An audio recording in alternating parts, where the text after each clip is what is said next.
오늘 말씀은 시편 112편 1절에서 3절 말씀 함께 읽겠습니다. 할렐루야. 주님을 경외하고 주님의 계명을 크게 즐거워하는 사람은 복이 있다.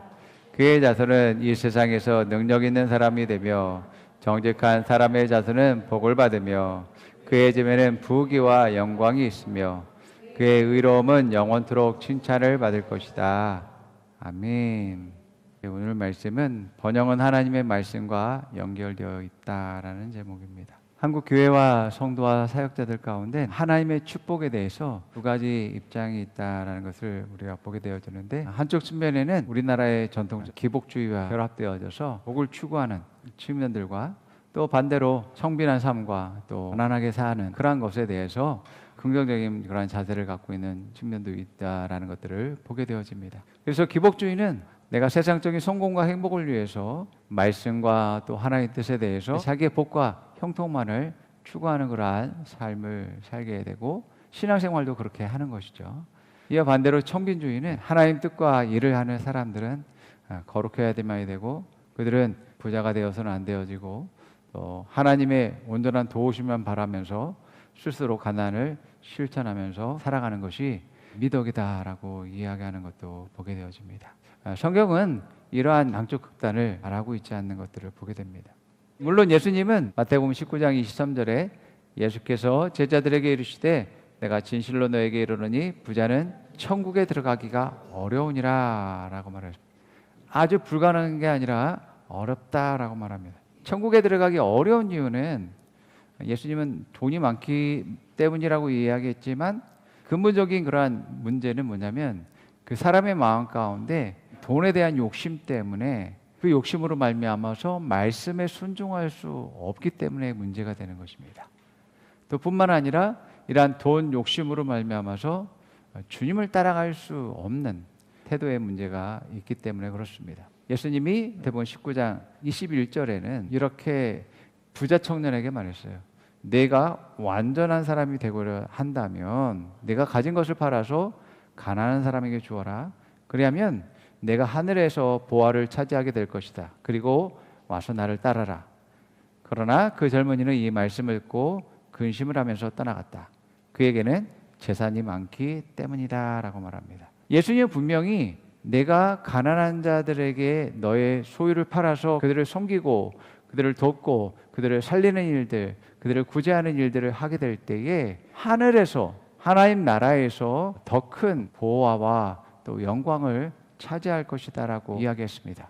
그런데 부자 청년은 하나님 나라에서가 아니라 이 땅에서의 그런 부유함을 누리기를 더 원했었던 거죠. 그 부유함을 가지고서 영원한 삶을 살기 원했던 것입니다. 그래서 이 부자 청년은 그 예수님의 말씀에 순종할 수 없었습니다. 그리고 예수님을 따라가지 않게 되어졌죠. 디모데전서 6장 17절에서 19절은 이렇게 말합니다. 그대는 이 세상의 부자들에게 명령하여 교만해지지도 말고 덧없는 재물에 소망을 두지도 말고 오직 우리에게 모든 것을 풍성히 주셔서 즐기게 하신 하나님께 소망을 두라고 하십시오. 또 선을 행하고 좋은 일을 많이 하고 아낌없이 없이 베풀고 즐겨 나누어 주라고 하십시오. 그렇게 하여 앞날을 위하여 든든한 기초를 스스로 쌓아서 참된 생명 얻으라고 하십시오. 아멘. 그리스도인들이 하나님이 축복하시고 부유함과 하나님 주신 재물을 가지고 어떻게 살아야 되는지 잘 말씀한 구절이라고 할 수 있습니다. 하나님은 우리에게 주신 그런 축복을 가지고서 하나님 나라와 의를 위해서, 사람들의 생명을 위해서, 다른 사람들의 아픔과 고통을 위해서 그것을 사용할 수 있고 부유함을 통해서 사람들을 돕기를 원하신다라고 말하고 있습니다. 그것이 마음이 부유한 사람, 마음이 부자인 사람, 영혼이 부자인 사람의 그러한 자세라고 이야기하고 있는 것입니다. 그런데 여러분 생각해 보십시오. 가난한 사람도요, 가난한 사람들의 마인드 때문에 말씀에 순종하지 못하고 주님을 따라가기는 마찬가지입니다. 나보다 더 많이 가진 사람도 있는데 내가 그걸 나눈단 말입니까? 나한테 그런 말 하지 마세요라고 하게 되겠죠. 나를 위해서 살아가기도 힘든데 다른 사람은 어떻게 씹습니까? 내가 모아둔 것도 없는데 내가 어떻게 주님을 따를 수 있어요? 내가 일을 그만두고서 어떻게 주님을 따릅니까? 당장 일해야 먹고 사는데 그 일을 때려치고서 주님을 어떻게 따른단 말입니까? 라고 말한다는 겁니다. 가난한 사람도요, 자기 작은 것이지만 돈 욕심을 붙잡고 있어요. 그것 때문에 섬길 수 없고 나눌 수 없고 동참할 수 없어요. 마찬가지라는 겁니다. 부자나 가난한 자나 돈 욕심기지 못하고 말씀대로 하지 못하고 주님을 따를 수 없다라고 말하고 있는 거예요. 여러분, 오늘 말씀은 하나님이 우리에게 주신 축복들은 말씀과 연결되어 있다라고 말하고 있습니다. 이 말은 곧 우리가 말씀과 끊어지면 하나님의 축복과 거리가 멀어지게 된다라고 말하고 있어요. 세상이 만들어지고 나서 하나님은 이 세상을 축복하셨습니다. 그래서 이 축복의 원리 가운데서 이 세상은 계속 생육하고 번성해서 우리로 하여금 더욱더 성장하고 발전케 하고 더 탁월하게 만드는 그러한 일들을 해왔습니다. 아담과 하와가 하나님 말씀에 불순종함으로 말미암아 말씀을 버림으로 말미암아서 이 땅엔 저주가 오게 되어지게 되고 결국에는 부족함이 오게 되어지게 되고 연약함이 오게 되어지게 되고 결국에 죽게 되어지는 일들까지 주어지게 되어진 것을 보게 됩니다. 하나님의 축복은 말씀과 아주 긴밀하게 연결되어져 있어요. 그래서 오늘 말씀은 7월 4일자 부재물 그리고 의라는 말씀의 실제를 가지고 함께 나누려고 합니다. 오늘 말씀 통해서 하나님의 축복과 형통과 의가 여러분들에게 가득하기를 축원드립니다. 말씀의 실제를 읽으면서 우리 진행하도록 하겠습니다. 성경이 말하는 내용에 주목해 보십시오. 주님을 경외하며 그분의 말씀을 크게 즐거워하는 자는 복이 있습니다. 그뿐 아니라 부와 재물이 그의 집에 있고 그의 의가 영원히 있을 거라고 말합니다. 부, 재물 그리고 의는 그리스도에 속한 사람의 유업입니다. 유업, 기업이라고 말하는 이 말은 우리가 일을 할 수 있는 터전, 땅이 있음을 말하고 있고 또 뿐만 아니라 그것을 경작할 수 있는 사람뿐만 아니라 재물도 함께 포함하고 있음을 말합니다. 여러분, 룻기에 보게 되면 나오미가 모압 지방에 일다가 모든 것을 다 잃게 되어집니다. 남편이 사망하게 되어지고 자기 두 아들도 그 땅에서 죽게 되어지며 며느리들이 과부가 되어지게 됩니다. 그래서 과부 셋이 살기에는 너무나 벅찬 삶이었습니다. 나오미가 자기 고향 베들레헴으로 가기로 결정을 하죠. 그때에 둘째 며느리였던 룻이 어머니와 함께 또 어머니의 백성과 어머니가 섬기는 하나님을 섬기기로 결단하고 베들레헴으로 함께 오게 되어집니다. 베들레헴으로 와서 자기의 기업이 있었죠. 그러나 땅이 있어도 경작할 수가 없었어요. 그것을 경작할 만한 남자가 없었고 경작할 수 있는 소나 또 쟁기나 또 일꾼들을 부릴 수 있는 어떤 돈도 여력도 없었습니다. 그래서 나오미는 기업을 물을 만한 그런 사람이 찾는 것에 이제 하나님의 인도를 받아야지만 되어졌죠. 그런데 이것이 룻을 통해서 보아스가 그 기업을 이을 수 있도록 함으로 말미암아 이제 땅을 읽을 수 있는 사람과 또 그 재물을 통해서 기업을 개간하고 일구고 성장시키는 일들을 하게 된 것을 보게 되어집니다. 하나님이 우리에게 유업과 기업을 주셨다면 우리에게 이러한 일할 터전과 또 일들과 사람과 재물이 주어지는 것이 당연합니다. 그 기업을 통해서 내가 먹을 것과 마실 것과 다른 사람을 섬길 수 있는 재정까지로도 우리에게 필요들이 우리에게 주어지게 되어지게 되는 것이죠. 우리의 유업은 이렇게 하나님의 축복으로 말미암아서 성장하고 발전하고 다른 사람 섬기는 데까지 나아갈 수 있도록 하게 하는 것이 하나님의 뜻과 계획입니다. 그런데 많은 그리스도인들이 너무나 거룩하고 영적이어서 돈은 부정한 거야, 나쁜 거야 라고 생각하고 멀리해야 될 것이다 라고 생각합니다. 오직 하나님의 의만 생각하고 하나님만 바라보는 그러한 일들을 하게 되는 것을 보게 되어집니다. 그러면서 생활의 어려움 가운데서 하나님의 일은 하지 못하고 자기의 먹을 것만 간신히 얻게 되는 삶을 많은 사람들이 살아가고 있는 것들을 보게 되어지죠. 하나님의 뜻을 이루는 사람은 하나님이 이렇게 유업을 주시고 그 유업을 통해서 먹게 하실 뿐만 아니라 그들의 필요를 채워서 성장하게 하시고 그 성장으로 인해서 다른 사람까지도 먹이는 일까지 나아가게 하시는 일들을 하게 하는 거죠. 하나님은 우리 아버지시기 때문에 또 나에 대한 특별한 계획과 뜻을 가지고 있는 분이기 때문에 나를 먹이시고 성장시키시는 그러한 아버지십니다. 자, 고린도전서 9장 13절에 이런 말씀하고 있어요. 성전에서 일하는 사람은 성전에서 나는 것을 먹고 제단을 맡아보는 사람은 제단의 재물을 나누어 가진다라는 것을 여러분은 알지 못합니까? 성전 그 자체가 그 사람의 기업이고 유업이, 그곳에서 일하는 것이 그 사람의 부이고 노력입니다. 거기서 성장할 뿐만 아니라 다른 사람 섬기는 것까지 그곳에서 주어지게 되는 것이죠. 다른 사람은 다른 방식으로 또 하나님께서 그 기업과 유업을 주시고 그것을 통해서 먹이시고 입히고 성장시키는 일들을 하게 되어집니다. 결국 하나님은 이러한 재물과 부를 통해서 이루고자 하는 것이 뭐냐면 하나님의 의입니다. 의. 기복신앙을 가진 사람이 이 순서가 바뀌었습니다. 자기의 목적인 부와 재물이 자기의 성공과 행복으로서 목적을 가지고 있기 때문에 항상 하나님을 찾는 목적도, 말씀을 보는 목적도 자기의 부자가 되고 재물을 얻는 것으로 되어지죠. 그러나 나에게 축복을 주시고 내게 부를 주시고 재물을 주는 목적은 결국 하나님의 의를 이루기 위해서다라는 것을 깨닫고서 그것을 적극적으로 쓰임받고 사용되기를 원한다라는 것입니다. 그럴 때에 하나님은 어떻게 하십니까? 더 풍성히 내게 주시는 일들을 하시게 되는 거죠. 하나님은 그것을 목적으로 나를 세웠을 뿐만 아니라 내가 그 일들에 대해서 더욱더 탁월하게 사용됨으로 말미암아서 나를 통해서 생명들이 살아나는 일들이 일어나기 때문에 나를 계속 공급하는 겁니다. 하나님의 목적이 그것이기 때문에 그렇습니다. 그래서 하나님이 주신 부와 재물과 섬김과 헌신으로서 우리가 사랑을 전하게 될 때 여러분들은 더 부유케 되고 더 성장케 되는 일들이 일어나는 것을 기억하기 바랍니다. 그래서 여러분들을 축복하시고 여러분들의 날마다 더하게 하시는 이유가 바로 여기에 있다. 나에게 더해 주시고 내가 먹는 것보다 더 남고 풍족하게 해주시는 것은 남을 위해서 주어진 것이다 라고 말씀하고 있는 것입니다. 내가 먹는 것은 한정되어 있고 내가 누리는 것은 한정되어 있기 때문에 하나님이 더해 주신 것에 대해서 내가 다른 사람을 섬기고 돕는 일들을 하게 될 때 하나님은 내게 더하시는 일들을 더 한다라는 것입니다. 그 다음 읽어봅니다. 이는 당신이 부자라면 의로울 수 없다는 잘못된 믿음이 완전히 틀렸음을 알려줍니다. 하나님께서는 그리스도를 통해 그분의 자녀들을 부유하게 만드셨습니다.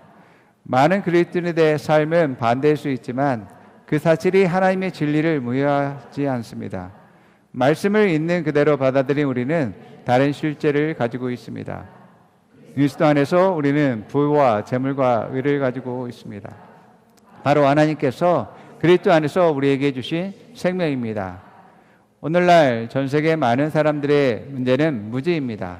많은 사람들이 하나님의 말씀을 정확하게 배운 적이 없습니다. 그래서 그들이 그리스도 안에 있는 영광스러운 유업의 실제 안에서 살기 위해 말씀을 적용하는 방법을 모르고 있습니다. 하나님의 말씀의 빛 가운데 살기로 결단하십시오.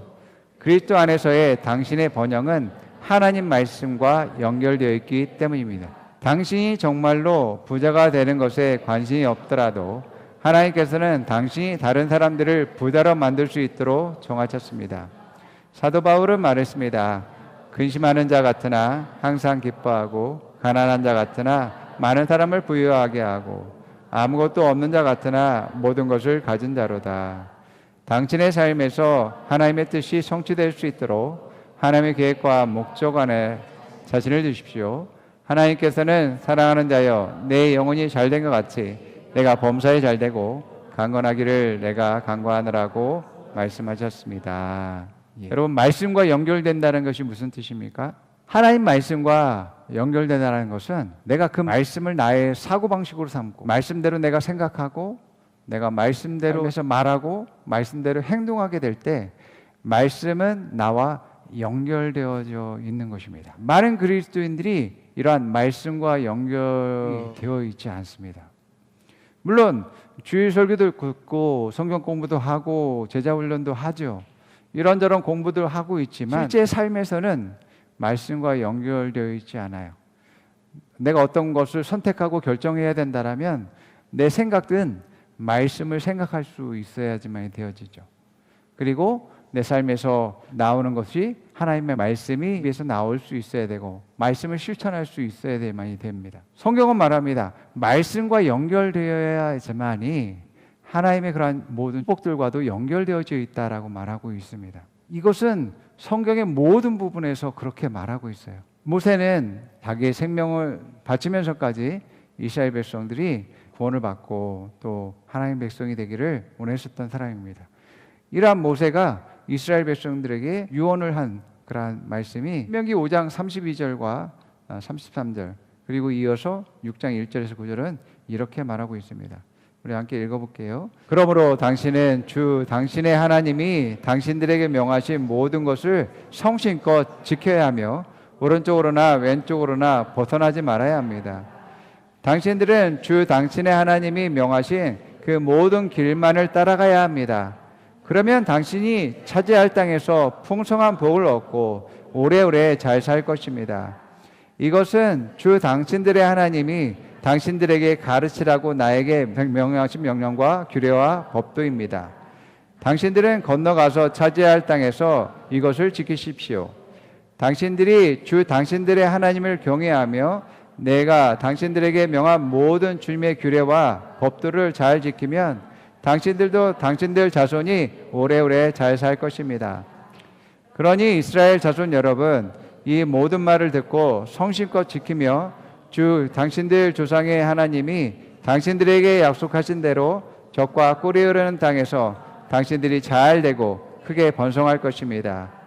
이스라엘은 들으십시오. 주님은 우리의 하나님이시오. 주님은 오직 한 분뿐이십니다.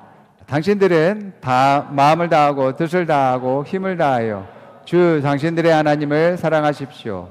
내가 오늘 당신들에게 명하는 이 말씀을 마음에 새기고 자녀들에게 부지런히 가르치며 집에 앉아 있을 때나 길을 갈 때나 누워 있을 때나 일할 때나 완전히 가르치십시오. 또 당신들은 그것을 손에 매 표로 삼고 이마에 붙여 기호로 삼으십시오. 집 문설주와 대문에서도 써서 붙이십시오. 모세는 이스라엘 백성들이 번성하기를 원했습니다. 그 방법이 바로 하나님의 말씀에 있다라고 말하고 있어요. 뿐만 아니라 이스라엘의 지도자로서 왕으로서 가장 대표적인 왕 다윗 왕이 그의 생명이 다하는 순간에 사랑하는 아들 솔몬에게 유언을 합니다. 그 유언의 말 그것을 한번 우리 함께 읽겠습니다. 열왕기상 2장 1절에 4절입니다. 다윗은 세상을 떠날 날이 가까워서 아들 솔로몬에게 유언하였다.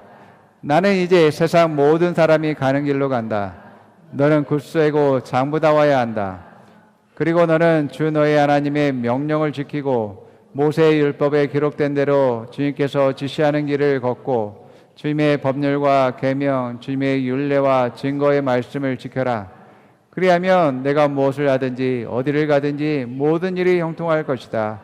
또한 주님께서 전에 나에게 내 자손이 내 앞에서 마음과 정성을 다 기울여서 제 길을 성실하게 걸으면 이스라엘의 임금자리에 오를 사람이 너에게서 끊어지지 않을 것이다 하고 약속하신 말씀을 이룰 것이다.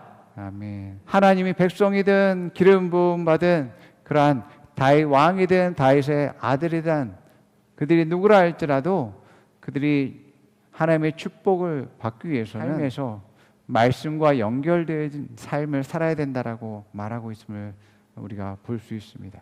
여러분들의 번성과 축복과 번영과 이 땅 가운데서 놀랍게 하나님의 증거하고 역사할 수 있는 모든 것들이 말씀과 연결되어 있음을 우리는 기억해야지만 되어집니다. 아무것도 없는 이스라엘 백성들이 가나안 땅을 차지하는 그 일에 있어서도 말씀은 너무너무 중요하다라고 이야기하고 있는 것을 보게 됩니다. 여호수아는 이스라엘 백성을 이끌고 훈련받은 그러한 군대나 제대로 된 무기 없이 가나안 땅을 정복해야 될 그러한 사명을 가진 그러한 사람이었습니다. 정복의 사명을 가진 그러한 여호수아일지라도 그에게 정말 필요한 단 한 가지는 말씀이었다라고 성경은 말하고 있습니다. 여호수아 1장 6절에서 8절 우리 마지막으로 한번 읽어보겠습니다. 굳세고 용감하여라. 내가 이 백성의 조상에게 주기로 맹세한 땅을 이 백성에게 유산으로 물려줄 사람이 바로 너다. 오직 너는 크게 용기를 내어 나의 종 모세가 너에게 지시한 모든 율법을 다 지키고 오른쪽으로나 왼쪽으로 치우치지 않도록 하여라. 그러면 내가 어디를 가든지 성공할 것이다. 이 율법책의 말씀을 늘 읽고 밤낮으로 그것을 공부하여 이 율법책에 쓰여진 대로 모든 것을 성실껏 실천하여라. 그래야면 내가 가는 길이 순조로울 것이며 내가 성공할 것이다.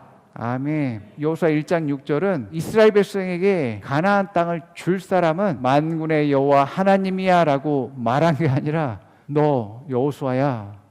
너무나 놀라운 말이죠. 이게 어떻게 될 수 있는가? 그게 바로 네가 좌우로 치우치지 않고 오직 말씀을 붙잡고서 나의 뜻을 붙잡고서 내가 나아가게 될 때 내가 바로 정복하게 되고 모든 것이 형통하고 성공하고 내가 그것을 이룰 것이다 라고 말씀하고 있음을 보게 되어집니다. 여러분들이 하나님의 자녀이고 하나님의 뜻 안에 있는 사람들이라면 여러분의 성공은 말씀 안에 있다는 것을 깨달으시기 바랍니다. 말씀이 답이에요. 말씀이 여러분의 생명이고 양식이지만 말씀이 여러분을 성장케 하고 발전케 할 뿐만 아니라 여러분을 번영케 하고 하나님의 놀라운 축복과 여러분들을 향한 하나님의 뜻 안에서 계획 안에서 더욱더 발전하고 성공하고 하나님이 그러한 놀라운 일들을 할 수 있는 일들이 바로 말씀 안에 있다라고 말하고 있습니다. 그래서 말씀을 벗어나면요, 말씀과 연결되어 있지 않으면요, 하나님의 축복하고는 거리가 멉니다. 말씀대로 살지 않으면서 하나님 축복해 주세요라고 하는 것은 참 어리석은 말입니다. 말씀과 연결되어 있지 않으면 말씀이 말하는 그러한 결과를 우리가 얻을 수가 없습니다. 부가 아니라 가난이며 재물이 아니라 빈곤이고 의가 아니라 죄의 열매를 얻을 수밖에 없습니다. 혹시 저는 말씀대로 살았는데도 말씀의 결과를 얻지 못했습니다 라고 말하는 분이 계신가요? 저는 말씀대로 살았는데 되는 일이 하나도 없습니다 라고 말씀하시는 분이 있습니까? 생각해 보십시오. 무엇을 선택할 때 말씀대로 생각하고 말씀대로 말하고 행동했다면 분명히 말씀이 말하는 결과를 여러분들이 얻게 되어 있습니다. 여러분들이 말씀의 결과를 얻지 못하는 것은 성경은 말합니다. 유익만 생각하고 너희 욕심을 부렸기 때문이야. 또 아니면 너희 자존심이나 너희 감정에 의해서 네가 선택했기 때문이야 라고 말하고 있습니다. 내가 바른 그런 위치와 뜻과 자세를 가지고서 내가 하나님 말씀에 순종하는 삶을 살게 되어지면 내가 그것을 구하지 않아도 하나님 말씀대로 내가 행하고 있기 때문에 자연적으로 하나님의 그러한 말씀에 의한 결과들이 내 삶에서 계속해서 공급되어지고 채워지는 일들이 있는 겁니다. 그래서 말씀 위에 자기 자신을 세우는 사람이 지혜로운 사람입니다. 그냥 내 욕심대로 살아가면서 이것 주세요 저것 주세요라고 하는 사람은 참 하나님이 속 터집니다. 내 뜻대로 하면 자연적으로 얻어지는 것이 있는데 왜 그냥 그것들을 가지려고 나까지 힘들게 하냐라고 하겠죠. 여러분들이 말씀으로 생각하고 말하고 행동하는 말씀과 연결된 삶을 살게 되어지면 이것이 곧 여러분의 믿음을 더욱더 성장시킬 뿐만 아니라 여러분들에게 말씀의 결과들을 얻기 때문에 여러분의 능력과 실력이 되어지게 되어집니다. 여러분들이 말씀을 묵상하고 말씀을 여러분들의 사고방식으로 삼는다라면 말씀의 결과들이 여러분의 삶에서 계속 결실들을 맺게 되어지고 더 성장과 발전을 이루게 됨을 믿으시기 바랍니다. 하나님은 말씀이 우리의 양식이 되는 것뿐만 아니라 하나님의 그런 놀라운 축복과 계획들이 우리의 삶에서 더욱더 펼쳐져서 하나님의 뜻이 이루어지기를 원합니다. 그 뜻은 바로 내가 성장하는 것뿐만 아니라 능력을 가지고 다른 사람을 살릴 수 있고 다른 사람을 도울 수 있는 사람들이 되기 위해서입니다. 우리가 하나님 공급하시는 것으로 말미암아서 하나님의 자녀가 더 성장하는 것뿐만 아니라 성장해서 이제 다른 사람들을 돕는 일, 세우는 일, 성장시키는 일 쓰여질 때 더 많은 것들로 우리에게 부으시고 축복하신다라는 것을 기억하기를 바랍니다. 그래서 누가복음 2장 33절에서 34절에 하나님의 부유함을 가지고서 그 부유함을 증가시키는 올바른 태도에 대해서 말하고 있어요. 읽어보겠습니다. 너의 소유를 팔아서 자선을 베풀어라. 너희는 자기를 위해서 낡아지지 않는 주머니를 만들고 하늘에다가 없어지지 않는 재물을 쌓아두어라. 거기에는 도둑이나 좀의 피해가 없다. 너의 재물이 있는 곳에 너의 마음도 있을 것이다. 내가 하나님 나라에서 무엇을 가질지는 이 땅에서 하나님 주신 것을 가지고서 내가 무엇을 했느냐에 따라 달라지게 되어집니다. 이 땅에서는 그것이 하나의 물질일지 모르겠지만 그 물질을 가지고서 섬기는 일과 사랑의 일들을 하고 생명 살리는 일들을 했을 때 그 가치는 하늘에서 보화가 되어진다라고 말하고 있는 것입니다. 그래서 물질로 말미암아서 영적인 가치를 창조할 수 있는 여러분들이 정말 지혜로운 사람이고 그것이 이 땅에서의 그러한 부유함을 누리지만 하나님 나라에서도 영적인 부유함을 누릴 수 있는 그러한 사람의 모습이라고 할 수 있는 것입니다. 우리는 하나님의 주신 것들을, 우와 재물과 또 하나님의 은혜와 이러한 모든 것들을 누릴 수 있는 그러한 사람이 되어야지만 됩니다. 이 누릴 수 있는 것은 나의 올바른 태도가 필요한 것입니다. 하나님의 뜻과 마음이 무엇인지 우리가 깨닫고서 나의 성장과 또 하나님의 뜻을 위해서 사용할 뿐만 아니라 또 다른 사람을 위해서도 사용하게 되어질 때 더 풍성하게 누리는 그러한 즐거움들을 가지게 되어지는 것이죠. 부유한 삶을 사는 사람은 부유함의 그러한 자세와 태도를 가지고 있기 때문에 그러한 부유함이 그 사람에게 계속 있고 증가되는 그러한 것들을 보게 되어집니다. 사실 그 가난은 우리의 인색함에서 많은 부분들을 오게 되어져 있습니다. 여러분 생각해 보세요. 내가 누군가에게 섬기고 또 나눌 때 마음이 열리게 되어지고 나에 대해서 호의를 가지고 있고 또 호감을 가지고 있게 되어지고 내가 섬김에 대해서 나에게 섬기고자 하는 마음들도 생기게 되어지고 이러한 긍정적인 것들을 서로 주고받고자 하는 마음들이 있게 되어지게 됩니다. 그런데 내가 인색하게 되어지게 되고 자기 주머니만 생각해야 하는 마음들을 갖게 되어지고 자기 것만 생각하는 그러한 태도를 가지고 있는 사람에게는 섬김도 없고 사랑도 없고 그럼도 없기 때문에 항상 받기만 바란다면 더 이상 내게 공급이 끊어지게 되어지는 일들이 일어나게 되어집니다. 그러므로 내가 더욱더 부유함을 누릴 수 있는 사람이 되기 위해선 나의 자세와 태도 먼저 바뀌어야지만이 되어집니다. 여러분들이 다른 사람을 섬길 수 있고 사랑할 수 있고 다른 사람을 돌볼 수 있는 그러한 여러분 되기를 축원드립니다. 그럴 때 여러분들이 하나님이 주시는 축복을 누릴 수 있고 부유함을 누릴 수 있는 그런 사람이 되어지는 거죠. 그래서 우리 다시 한번 디모데전서 6장 17절에서 19절 한번 읽어볼게요. 그대는 이 세상의 부자들에게 명령하여 교만해지지도 말고 덧없는 재물에 소망을 두지도 말고 오직 우리에게 모든 것을 풍성히 주셔서 즐기게 하신 하나님께 소망을 두라고 하십시오. 또 선을 행하고 모든 일을 많이 하고 아낌없이 베풀고 즐겨 나누어주라고 하십시오. 그렇게 하여 앞날을 위하여 든든한 기초를 스스로 쌓아서 참된 생명을 얻으라고 하십시오. 이것이 하나님이 우리를 부유케 하고 그 부유함을 증가하게 하고 또 축복하시는 놀라운 이유입니다. 이 일들을 할 때 더하게 하는 일들이 일어나는 것이죠. 자, 그래서 여러분 하나님의 축복은 말씀과 연결되어져 있다라는 것을 여러분들이 마음에 장착하시고 말씀을 여러분의 사고방식으로 삼으시고 말씀대로 생각하고 말하고 행동하게 될 때 반드시 그 말씀이 여러분 삶에서 열매를 맺게 되어지고 더욱더 형통과 호의와 풍성함으로 맺히게 될 것을 믿습니다. 이렇게 고백해 봅니다.